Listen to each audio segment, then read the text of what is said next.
I'm Christian the Sinner, and this is The Factory TV.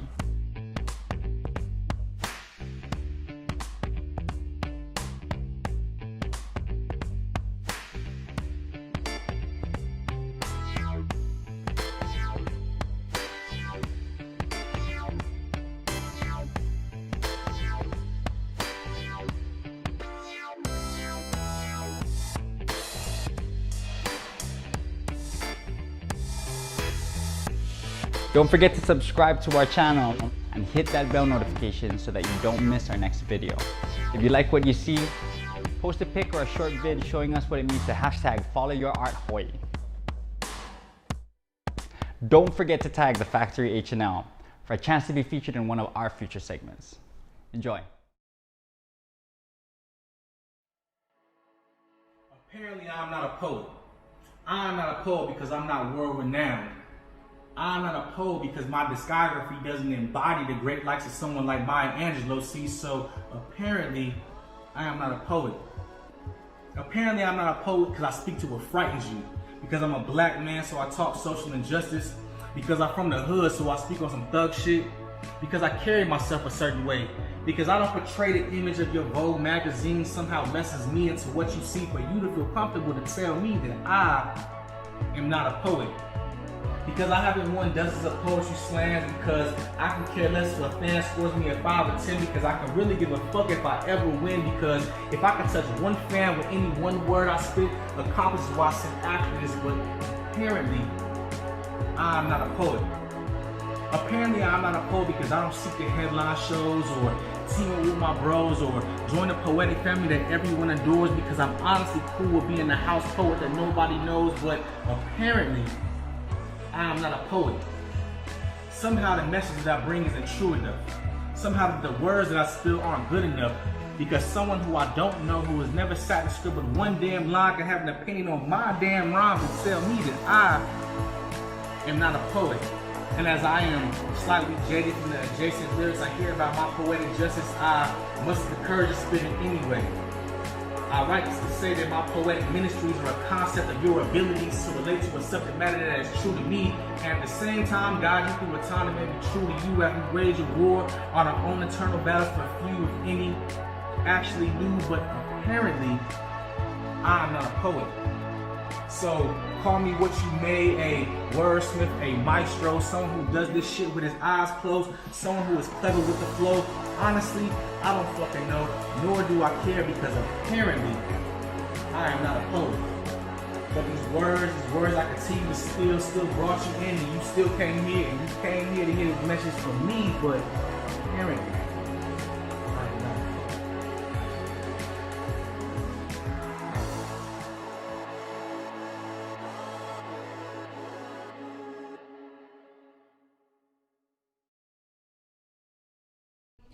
I mean, this is almost home for me. Yeah. And I love Hawaii, but sometimes, you know, like a lot of people out here who are born and raised out here, even though we live in Hawaii, we don't experience Hawaii like everybody else who comes here, you know? Right. Like, I met people who are like, you never did this, you never did that. I'm like, nah, because we try to live here because it's so expensive, you know? Yeah. We don't have, like, a lot of people out here, they don't have the money that it's fun to experience Hawaii. And I'm real vocal about that too, actually. Like, so when I first got here, I had a big issue, right? So one of the first things that somebody told me when I first got here was like, a lot of Hawaiians, a lot of locals, they don't really fuck with the military like that, you know what I'm saying? Whatever. So when I first got here, I didn't really get it, right? Yeah. So after I was here for a little bit of time, I was like, I tell people, I say, the military, we got the military in itself.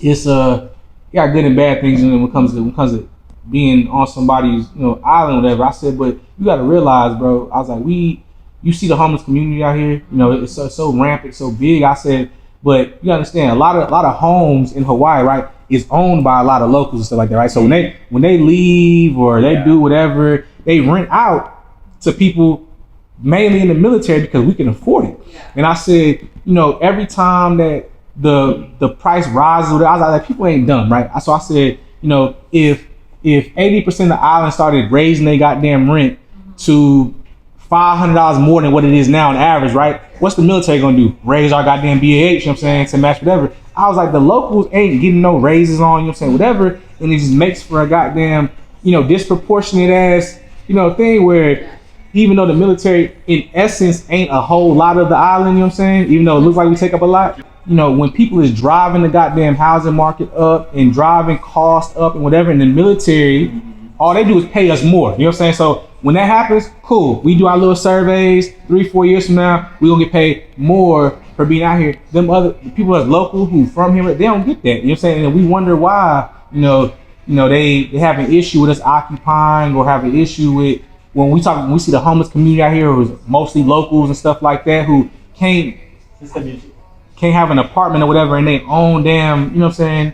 Island or whatever, and we wonder why, they have an issue with the military, you know what I'm saying? I was like, I don't think people have an issue with me per se, I was like, but yeah, the military as a whole, I was like, yeah, we occupied the land really way back when for some unlawful and unjust goddamn reasons, you know what I'm saying? I was like, but even now to current times, we're impacting their economic resources and whatever, and it's like people don't see it. It's like you blind to it, so I'm like, it's tough in certain aspects, like I see certain things, I'm just like, man, because Hawaii ain't cheap, man. Hawaii ain't cheap. What does that say for like the concept of aloha? Right. Because I see a lot like the word aloha in itself is love. You know what I mean? Hello, goodbye, love. Right. You know what I mean? And we see people that practice aloha for the aina. Within the Hawaiian community, that there are types of aloha, and I don't know if that's a good thing because we can't pick and choose. You know what I mean? You shouldn't be able to pick and choose, right? We shouldn't be able to pick and choose when we're preaching the practice of aloha and what aloha really means. It should be applied to we consider to be holiday. Yeah, and I don't think that the majority of local, I don't want to just call them Hawaiians because there's a lot of people who's local that's not Hawaiian and whatever too. The majority of people that consider this home and whatnot, I don't necessarily think that they look down on us as a military, whatever. I think more so it's that they would wish that we had the awareness of how we occupy this land and what's going on, and how we continue to take away from the land, from people who is native to here. Because I think people more so not common sense to tell you that Technical Sergeant Harris, has no pull when it comes to shit, when it comes to how we operate, here locally, So I can agree or not agree with anything that's going on in Hawaii. E6 Harris, what I'm gonna do? You know what I'm saying? I ain't gonna do shit. That's coming from big government, big whatever. But I think the military, we do ourselves a disservice sometimes when we come to places like Hawaii and not try to figure out the history for Hawaii. Because Hawaii is one of those unique spots to where the locals, they really are ingrained in their heritage and their history.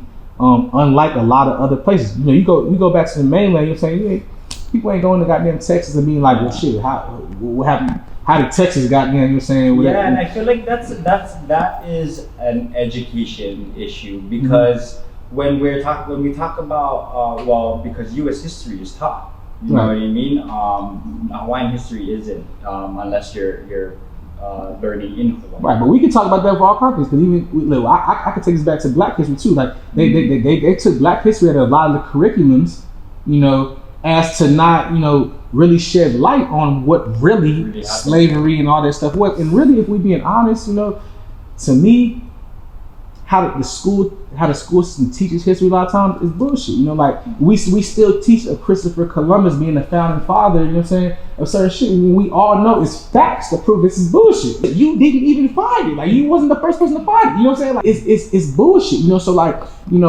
I think that my whole point with here is that because this is a place to where, it is so the community here is sacred, you know what I'm saying? And everybody that's local here really holds tight to their heritage and their history and whatever. We do ourselves a disservice when we don't at least try to attempt to to see where they're coming from. And I'm not saying you have to agree. I'm not saying you have to love it or nothing, but we don't even. I could tell you 85% of the military don't know shit about Hawaiian history. You know what I'm saying? They don't know shit about how the military occupied Hawaii. You know what I'm saying? Way back when. They don't know shit about money wise, how much government money is being put in here to really drive out. You know what I'm saying? I don't say drive out of Hawaii, but drive the local Hawaiians, you know, to a spot where they can't really afford shit, you know what I'm saying? Because the military is gonna pay us. You know what I'm saying? That's the thing, the military's gonna pay. If BH gotta be $4,000 in Hawaii, you know what I'm saying? Because people wanna keep jumping shit, guess what? The military's gonna give me $4,000 fucking dollars to pay for my damn houses. That's what they're gonna do. Which is kind of like what they did, because it's like or you know, the more they complain, the more they like hand feed them the Hawaiians shit that was already there. Right. You know exactly. what I mean? So it's exactly. So it's rough. I mean, the fact that we got all these damn beaches and shit like that, you know, obviously we got a lot of local beaches. We got so many beaches and shit that's occupied by military goddamn, you know, land that, you know, locals can't go to. They can't go to on their island, the beach, you know what I'm saying? Because it's occupied by bases and shit like that. You know what I'm saying? Like, to me, that's crazy. You know what I'm saying? Like, you can't go to the fucking beach because we got an installation here. You know what I'm saying? Like, you can't go to the fucking beach. That's nuts to me. You know what I'm saying? Like, so a whole bunch of, you know, pretty much, you know, 95% U.S. citizens and shit like that, you know, who are not native to Hawaii and all that, we can go to the fucking beach over here, but we say, oh yeah, y'all can't have access to this shit because, you know, whatever. Fucking Bellows, you know what I'm saying, is the most shambles motherfucking base that we got in goddamn Hawaii, you know what I'm saying? And unless you got a fucking pass or some other shit, you know what I'm saying? Like, really? Like, yeah, man, like even to camp out on the outskirts of Bellows, you need a permit. Yeah, you know what I'm saying? And it's one of those things, like, I think being, I'll let you get to this thing here in a second, but I think being that, you know, I come from a place of, you know, I can speak on a lot of how we're oppressed as a black community and whatnot. I can see the pain and shit that people feel, the animosity they feel towards, you know, us being military and the government in the sense, you know what I'm saying, for how we do it and how we don't do shit to reconcile it. Fair? Huh? Is it fair? It's twofold, you know what I'm saying? I think it's fair in a sense because, you know, if you, like I said, if you really do your history, you know, you'll see that we really occupy this land on some really sham bullshit, you know, for real. At the same time, considering when we consider the concept of aloha, is it fair to continue being angry about something that's already done? Personally, I feel like, you know, if inherently, you know, your spirit is a loving and, you know, gracious and accepting person, then absolutely I think that you should show aloha regardless. You know what I'm saying? Regardless of the fact, you know. And like I said, I do think that most people do. I think that people would just rather us know at minimum the history behind it. Not saying that we could change shit. Just know knowledge is power. Yeah, knowledge is power. No, it's right because we can still speak on it. You know what I'm saying? Like whatever. I mean, I can't do shit about being stationed in Hawaii. I'm here. You know, like they put me here. There ain't nothing I can do about that shit. So if they gonna pay me, guess what? They gonna fucking pay me. You know what I'm saying? So if you mad at that paying me to be here, look, that ain't it's not my goddamn choice. You know what I'm saying? And it makes sense that you see how that you know where the people are coming from, because this is a type of oppression, cultural oppression. You know what I mean? It's just like with the black community being oppressed, the Hawaiian community is being oppressed and kind of stonewalled and blockaded away from their own sovereignty. Absolutely. So yeah, it's insightful to see the the comparisons. So I did want to jump into a couple of heavier questions. So to prepare you for that, I'm going to start with something light. So that place where if you close your eyes and you picture yourself spitting your favorite poem, you just finished your poem and you take that deep breath and you're like, I made it. Where is that place? Honestly speaking, in front of my mother and my grandma.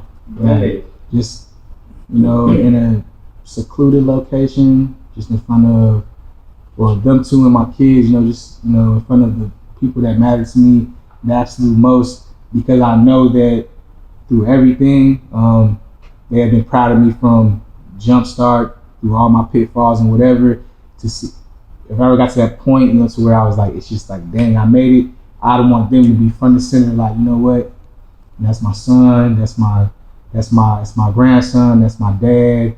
And to share it with them, share and bask in that moment with them. So, you know, if they was in the audience for real, you know, and I was just like the biggest audience, 1,000 people in the dang audience, you know, I promise I'll probably only be able to see them 5, you know, like just. That's really sweet. It's very, because a lot of people, when asked that question, they'll say like, oh, I'm at the VMAs or the Oscars or something like that. So it's nice to, it's refreshing to hear something that's not very material. Material isn't bad because it's a marking point for your success. Right, you know, absolutely. I just performed at the Oscars. Right. I fucking made it. You know what I mean? But it's like, but you wanting to do that in front of your family. Yeah, and that's my thing. Like, so, I mean, if we use the VMAs or the BET Awards or whatever, my whole thing would be, you know, them 5 being front and center, you know, right there, to where it's like all the lights being dim. You know, I know I could just see them. You know, you wouldn't even be able to finish the damn poem. Probably not. You probably right, man. I probably be in an emotional spot for real. So we were talking about Hawaiian sovereignty and stuff like that. So I did want to jump back and, you know, just as far as the community goes, we did want to reach out to our Hawaiian family and say that our hearts go out to the recent loss of a 15-year-old kid who was found at one of the beaches. Spearfisher, right? Spearfishing. He's a young diver. It goes by the name of Noel, and we're just, our hearts go out to the family, and you know, rest in aloha. Been other tragedies, you know, plaguing the world besides COVID, and that is the shooting of Ahmaud Arbery, which is something that I definitely wanted to get your opinion on, because I did notice you speaking out on this particular case.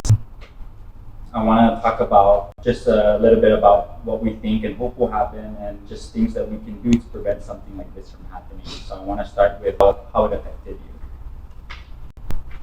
It's tough, you know. Ahmaud Arbery, he's just one, you know, of the seemingly countless hate crime. I don't even want to call them hate crime. Just it felt weird when I said it to you. Police brutality, or, you know, unconscious killings, you know, of African American, mainly men, you know, that's going on in the world. You know, for me, when I spoke on it, I just got to the point to where I was just fed up with it, right? So, you know, when I read the story, when I watched the video, you mean to tell me that you have a black male, running, jogging, exercising, try to stay in shape, what we preach, just, you know, as heart health and whatever, you know, as a young black man, you know, he's doing that just to be followed by somebody and stopped by 2 white men with guns in their hand, you know, and shot this man 2-3 times and killed him for going on a jog because you said you were trying to make a citizen's arrest, you know.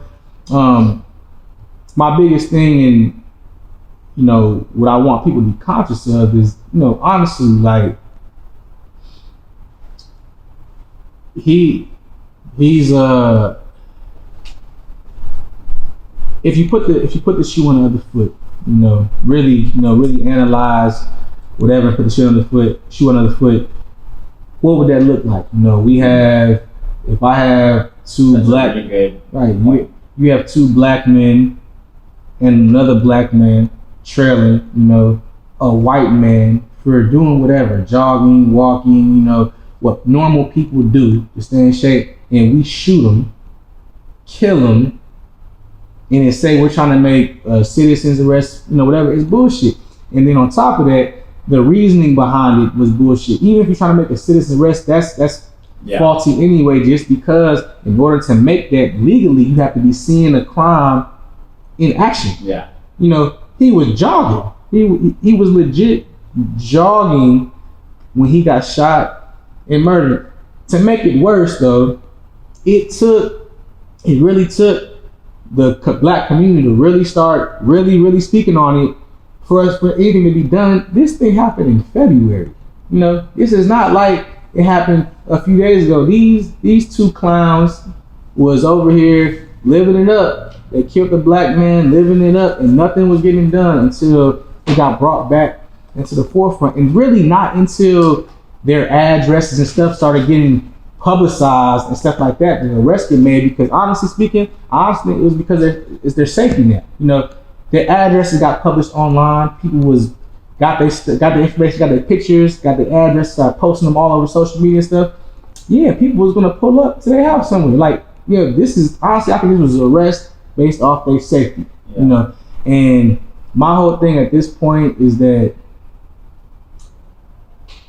number one, you know, there shouldn't be any reason that as a black man in this world, a successful black man in this world, you know, I shouldn't have to worry about throwing a hoodie on when I want to go to a store, you know, because it might be cold in the freezer section. You know, I shouldn't worry about having to throw my mask on during goddamn COVID and whatever. I shouldn't worry about having to go through a jog through my neighborhood because I'm worried that somebody gonna suspect me for something that somebody of a person of color, you know, did. But this is shit that, as black men, as black people in general, but especially black men, we deal with on the constant. Like, on the constant. Every time I leave the house, if I got my mask is in the car right now, you know, I went to 7-Eleven if I stop here. Every time I throw on my mask, I'm always wary of it. You know what I'm saying? It's like, you know, I put it on, you know, but it's always in the back of my mind, like, damn, you know what I'm saying, this person can only see my eyes, you know, they might start thinking something in the back of in their head that I might be trying to steal a goddamn Snickers bar, or, you know what I'm saying, whatever.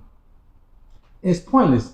And then, you know, the day after I posted the video that I talked about, you know, Sean Reed, I don't know if you heard about him, you know, Air Force veteran, you know, he was in Indianapolis and got, you know, shot and killed.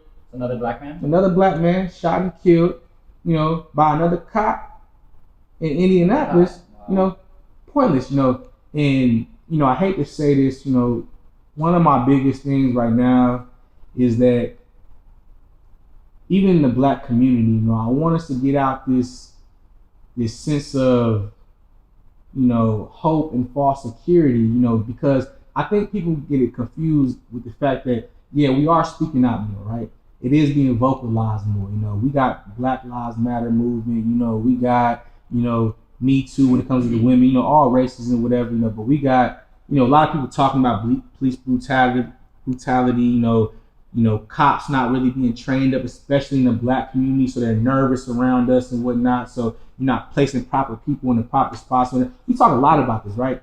So I think people get it confused with, because we're talking about it, stuff is getting better. And it's not. You know, it's really not. And yes, I do believe we need to talk about it, and we need to continue to talk about it and talk about it more and whatever, but we're not getting no better. Like, until systematically we change, it's not enough that these two dudes got arrested. You know, It's not enough. How many times over the last 7-8 years have we seen people get arrested, these white cops and whatever get arrested just to be let off by a jury, you know, or a judge? It said by a jury or whatever, you know, because of that. I mean, homegirl that shot the black dude in his house, yeah, she got held accountable, what, for like, I forget exactly how many years, but it wasn't long. You know, if we go murder somebody in their goddamn house right now off an accident because we thought it was somebody else's house, whatever, shit, we getting life. We getting thrown to the wolves. And, you know, it's one of those things to me to where, you know, I feel like why I spoke was because a lot of people feel that as a black community, we just speak to be speaking. Like, you know, we just talk about this shit, and every time that another black man, one angry black man. Just an angry black man. You're saying every time a black man is killed by a cop, you know, it's something, you know. As to say, we don't have a reason to be angry about it, you know. And there are, I should leave with saying, there are actual crimes that do happen that cops have to respond to, you know, that involve black people in general, and it may require, you're saying, deadly force and whatever, you know. I can't be mad at cops for doing their job, but when we have all these unjust killings, you know, all this stuff, like, you could have diffused the situation, you know, by simply handcuffing somebody, maybe fire off a warning shot, use your goddamn taser, you know what I'm saying, something, and you letting 4, 5, 6 rounds into people, killing them.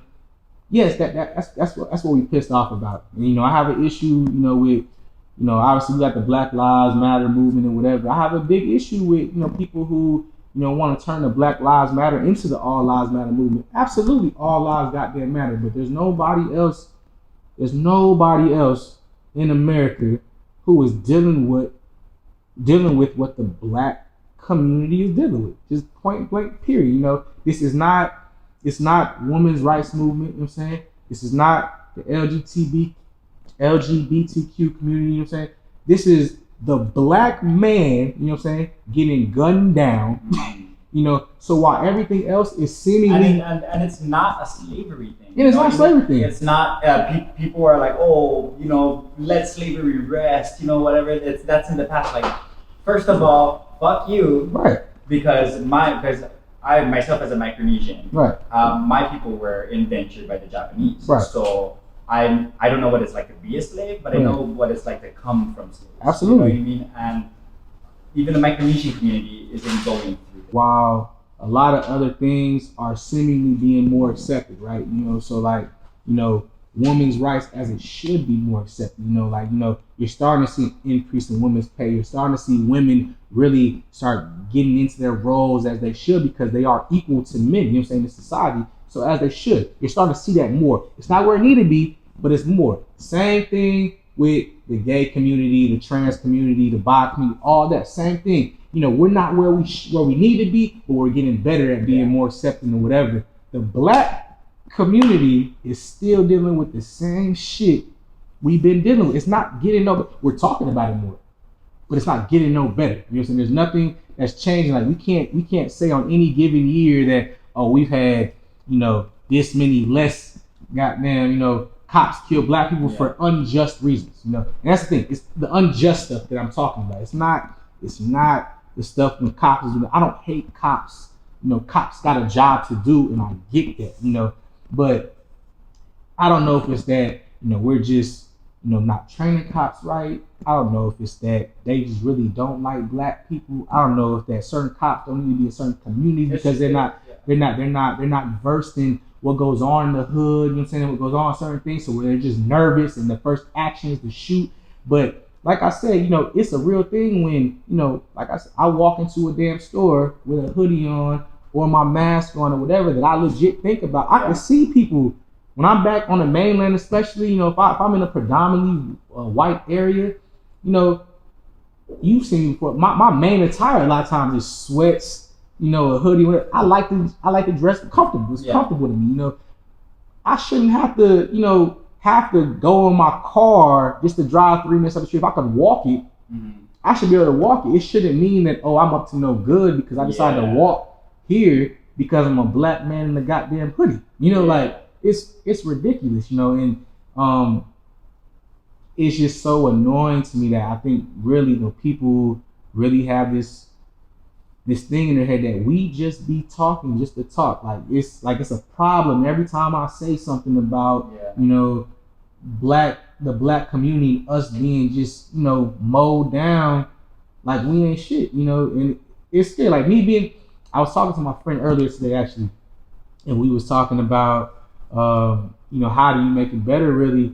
And he said something about, you know, money and whatever. And I said, no, it's not that. I said, you know, this is not to say black people can't be successful. We've proven we can be successful.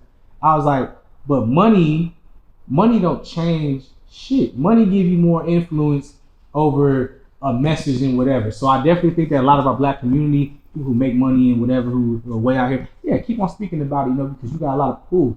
But money don't change that these people still look at you a certain way, that they'll still throw you up on a wall just because they assume, you know, whatever. Just because I'm from the hood don't mean I should be treated like I'm just a rag dog or whatever. Like, money don't change your skin color or where you're from or how you act. Like, you know, you want to look at the rap community, for instance, right? We got a lot of millionaires that's from the hood who still act hood, you know, who still talk about, you know, they still carry a gun on them, who still got the same mentality. Only thing that's changed is their bank account, you know. It don't change them.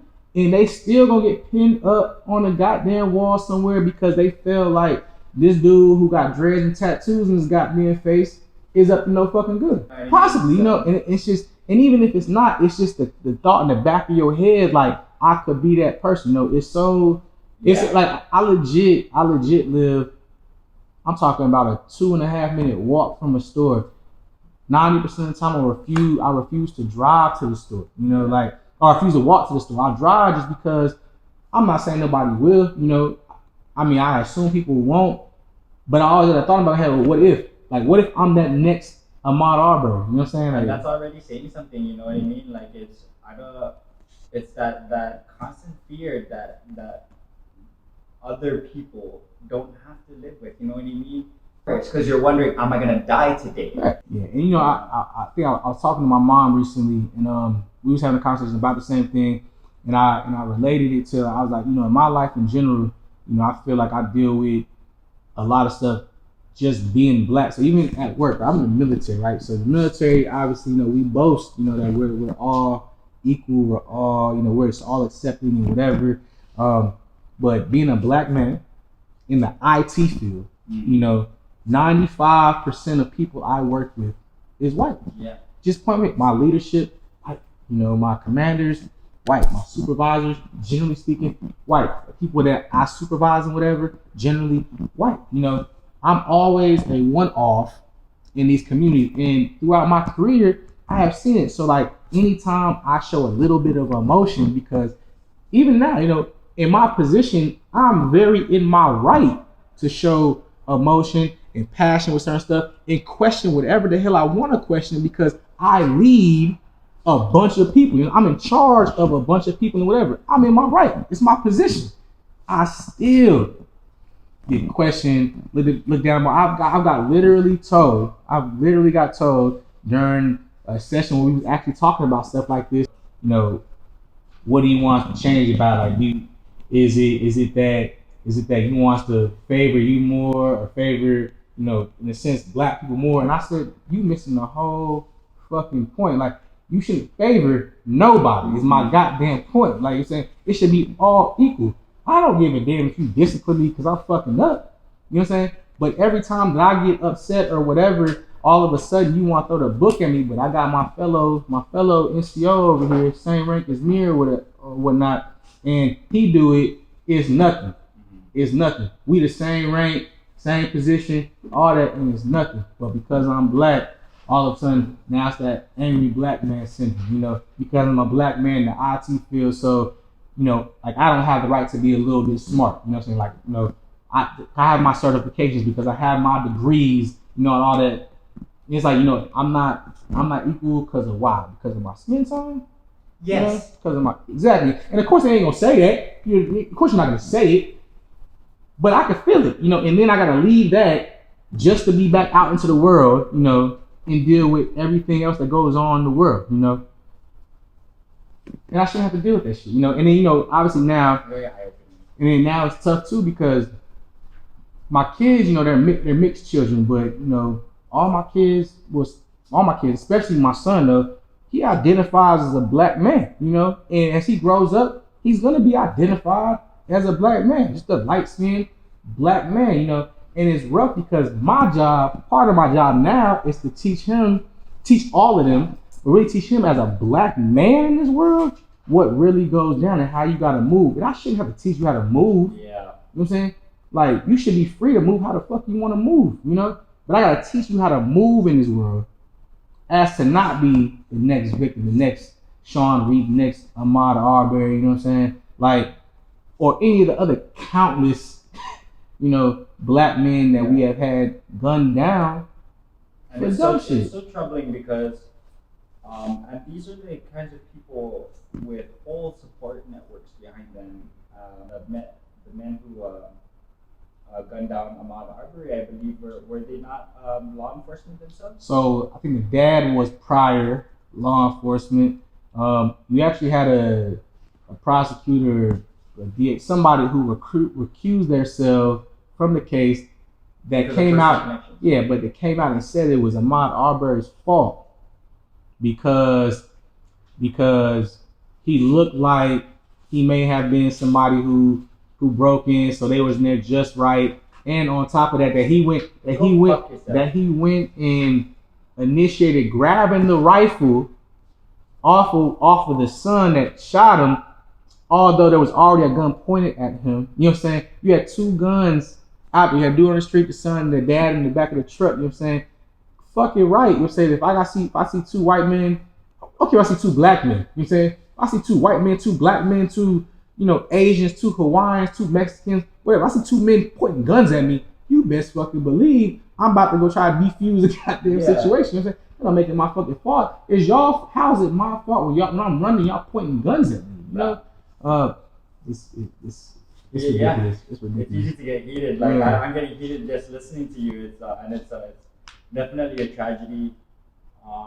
Just in closing, what in your opinion can we do to make sure things like this don't happen again? I don't know. I mean, I think that I'll say a couple things. I think that we got to continue to talk. We got to continue to let our voice be heard.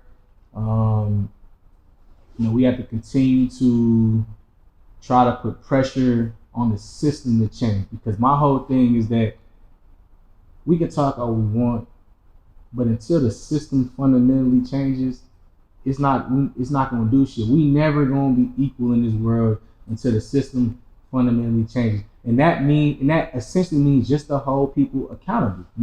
Like, I don't know if we're ever going to necessarily stop these killings and stuff, right? But hold these motherfuckers accountable who are doing it. If he murders somebody and y'all know this shit unjust, make him do his fucking time, just like you would make me do my time. Yeah. Just because you law enforcement don't give you this green light to kill and shoot, it's just like in the military. Just because we in war, you know what I'm saying? If somebody don't draw their gun at me, don't give me the right just to go start spraying my damn M4 at goddamn people that's in Afghanistan, Iraq, you know what I'm saying, whatever, just because. Like, I can't just start spraying my damn weapon. Same thing. I'm gonna get held accountable. My ass is getting goddamn Leavenworth. Yeah. You know what I'm saying? It's the same fucking principle. Start holding people accountable. It ain't gonna make us feel better that our people getting shot down, but at least we'll see that, they holding people accountable for doing this cowardly, dumb shit that they doing. But right now, it's none of that. It's none of that. But the other point, we do gotta do a better job. It's not specific to Ahmaud Arbery's case, whatnot, but it's just the thing that we gotta do better of not putting ourselves in positions neither to where where these cops and shit can try to justify doing this shit. You know what I'm saying? Like, we have to find a way to try to diffuse shit as much as we can. If a cop pull us over, it's not always a fucking incident. And I'm not saying it is. People don't make an incident, whatever. But sometimes, like my mom used to say, sometimes you gotta shut up and color. You know what I'm saying? It's about life and death at this point. So it's not always worth antagonizing the situation, and then the cop shoots us, even if it is unjust. Now they got an excuse of why. He was doing this. He was fidgety. He was doing whatever. We gotta do a better job as a community to educate our youth, educate our people to be like, look, if a cop pull you over, if a cop stop you, if a cop talking to you, this is how you gotta fucking act. This is what you gotta do. And it don't look no less of you just for complying. Yeah. If they still arrest you on some dumb shit, cool. We could test the shit, but you still got your life. And then comes the perpetuation of these stigmas. Right. Exactly. So and that's something that we can work on as a black community. But I done came to the conclusion that I don't feel like in my lifetime that we'll ever be equal. Obviously we're not 3/5 of a man like the Constitution you say we was and whatever, but I have a hard time seeing that, black community is gonna be equal. And that's not to say we can't be successful, but equal. Like I said, you're not seeing a white man rolling the streets, and somebody looking at him like he about to do something. Like he can walk into Walmart freely, Target freely, and not have to worry about anything. The moment I do it, it's a thing. Like, it's legit in the brain, in the back of my head at this point. Like, what if, That So you guys heard it here from Ant. We were talking about Ahmaud Arbery and getting his opinions about police brutality and violence in general against the Black community. If you're a spoken word artist yourself, like this video and leave a comment in the comment section below. If you agree with any of Ant's opinions on any of the issues we talked about. If you don't agree, hey, leave a comment anyway. And I guess that's going to conclude our interview for now, man. Thank you guys. Awesome. Thank you so much for joining us. I appreciate you Really having me on the appreciate show. all your insight. I think this was great. Just getting your opinions on these current topics and stuff like that. And we got to advertise your book too that you worked real hard on. If you guys, just a reminder to go check out Care Package and Am I Really? So last question, are you really? I am really. You heard it right here. And I guess that's about it. You're watching the Factory Features on the Factory TV. I want to shout out everybody that's supporting the Factory, H&L, supporting Chico Suave, Simply Ant. Shout out my mom, my kids. I love y'all. Be blessed, everybody. Be safe during this crisis that we're going through right now. Just make sure y'all practicing protection. I love all y'all. Like I always say at the end of all my videos on Instagram, I know I fuck with y'all. Y'all be easy and out. Aloha fam, it's your boy Christian the Sinner, and I just wanted to personally thank you guys for tuning into this episode of the Factory Features. If you're a spoken word artist like Anthony, like this video and leave a comment below to let him know what you thought about any of the topics that we talked about tonight. Don't forget to tag a friend and some artists that you want to see on our show, and share this video to show some love to our team. Mahalo.